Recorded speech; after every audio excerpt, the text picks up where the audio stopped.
Po yung kaganapan dito sa may reclamation area sa may Seaside Bay MOA.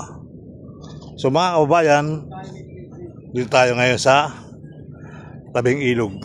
Tabing ilog talaga, no? Tabing dagat. Dagat pa ba? Parang din ito dagat eh. Parang mukha ng deserto to ngayon eh. Kasi puro buhangin na nakikita natin dito. Ayan mga kababayan, no? Doon, may tulay lang nga rin doon, no?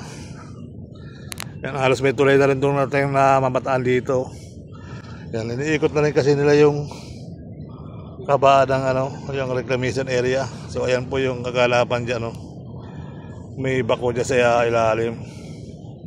Ayun, no, kita-kita may tulay na dumadaan na yung puting ban. Ayan.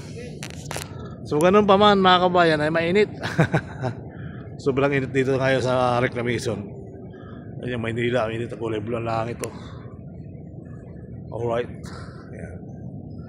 So, sobrang init naman mga kabayan. Bukas Seaside. Ayan. Alright.